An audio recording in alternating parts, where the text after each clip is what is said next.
তুমি আগামী কয়েকদিন আমার সঙ্গে ক্যাম্পাস এবং ক্যাম্পাসের বাইরে কোথাও দেখা করার চেষ্টা করবে না। বেটার হয় তুমি কয়েকদিন ক্লাসও না করো। কেন?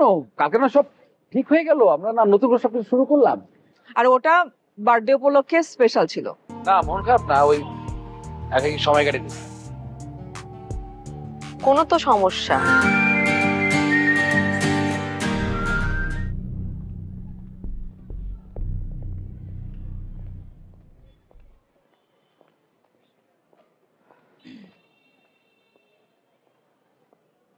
আমার সুস্মিতার কি সকালে একাকী যে সময় কাটানোর ব্যাপারটা ছিল সেটা শেষ? শেষ। আমার সুস্মিতার সমস্ত কাজ শেষ। শেষ। এখন সোয়ানের সাথে সময় কাটানোর যে কোঠা, ওটা পূরণ করা হোক। বুঝিনি। মানে এখন তোমাকে নিয়ে ঘুরতে যাব। সোহান, ও সরি, ভুলে গিয়েছিলাম এটা যে ক্যাম্পাস। এখন আপনাকে নিয়ে ঘুরবো, খাবো, তারপর আপনাকে বাসায় পৌঁছে দিয়ে আমি হলে ফিরে আসবো। শোনো, তুমি আগামী কয়েকদিন আমার সঙ্গে ক্যাম্পাস এবং ক্যাম্পাসের বাইরে কোথাও দেখা করার চেষ্টা করবে না। বেটার হয় তুমি কয়েকদিন ক্লাসও না করো। কেন? কালকে না সব ঠিক হয়ে গেল, আমরা না নতুন করে সবকিছু শুরু করলাম। আর ওটা বার্থডে উপলক্ষে স্পেশাল ছিল। তো এই স্পেশালটা প্রতিদিন হোক না, প্রতিদিন একবার করে এটা হবে, তারপর আমি দেখা করব, আমরা ঘুরবো, খাবো, বাসায় পৌঁছে দেবো। সোহান প্লিজ, আমি তোমাকে সিরিয়াসলি বলছি, তুমি আগামী কয়েকদিন ক্যাম্পাস এবং ক্যাম্পাসের বাইরে আমার সঙ্গে একদম দেখা করার চেষ্টা করবে না, প্লিজ। তো ভালো, আমরা বাসায় দেখা করবো। তুমি কি আমার কথা বুঝতে পারো না? আমি তোমাকে পরিষ্কার বাংলায় বলেছি যে আগামী কয়েকদিন তুমি আমার সঙ্গে কোনো রকম দেখা করার চেষ্টা করবে না এবং ফোনও করবে না। মানে আমি না বুঝলাম না, মানে আপনি কি, মানে এই বৃষ্টি, এই ঝড়, এই রোদ, এই তুফান সব না আপনার বান্ধব কি? মানে বান্ধবন হয় কি, এই বৃষ্টি হচ্ছে, একটু পরে আবার রোদ, আবার বৃষ্টি হচ্ছে, আবার রোদ, আবার কি জানি একটা শীতল হাওয়া বয়, আবার বৃষ্টি, আবার রোদ। এই জন্য আপনাকে বলেছি আপনার বান্ধব। মানে আমি সোহান, আমি একটা কথা তোমাকে বলে তুমি বোঝো না?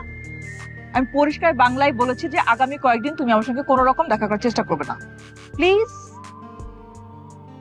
প্লিজ। Thank you.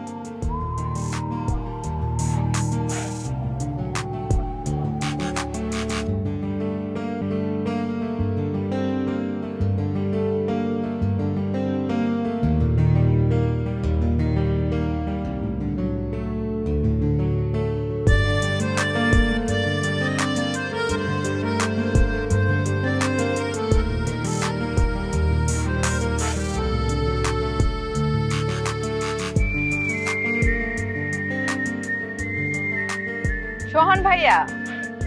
আরে বিধি, বসবো? হ্যাঁ বসো। কি মন খারাপ নাকি এখানে একা একা বসে আছেন যে? না মন খারাপ না, ওই একাই সময় কেটে দিচ্ছি। কোনো তো সমস্যা? কিছু হয়েছে? আজকে জন্মদিন তো, তাই। আজকে আপনার জন্মদিন? হ্যাপি বার্থডে ভাইয়া, হ্যাপি বার্থডে। সিরিয়াসলি আমি জানতামই না। আমার না, আমার না, আমার জানের। আমার ভাতিজার জন্মদিন। আমার দুইটা ভাতিজা, দুইটা আমার জান।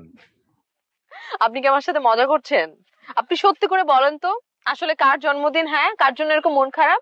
সত্যি আমার ভাতিজার জন্মদিন, বড়টা রাইয়ানের জন্মদিন। তো মানে সকালে ফোন করেছিল, ফোন করে বললো যে কাকা কাকা তুমি কখন আসবা, আমার না খুব মন খারাপ, তোমাকে মিস করতেছি, কেক কাটবে না, কেক নিয়ে এসো আমার জন্য।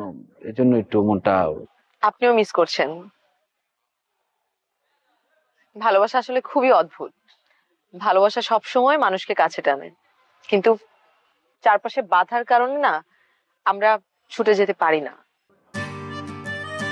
আমার দেহটা এখানে, কিন্তু আমার মনটা পড়ে রয়েছে ভদ্রায়। ভদ্রায়?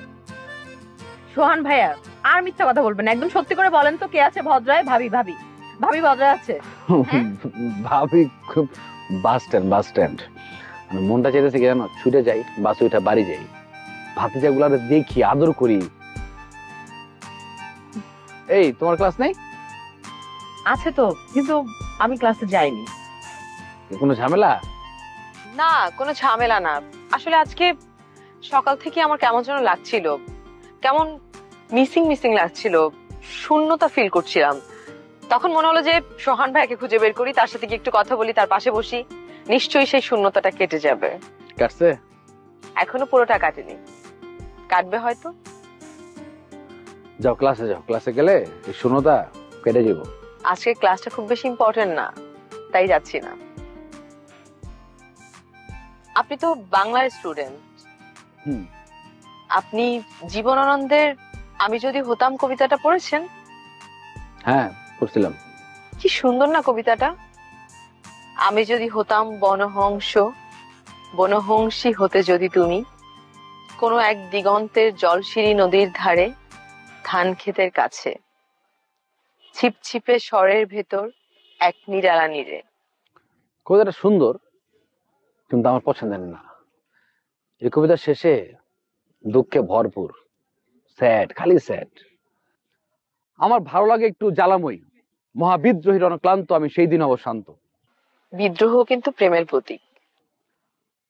সিরাজ ভাই বলছিল।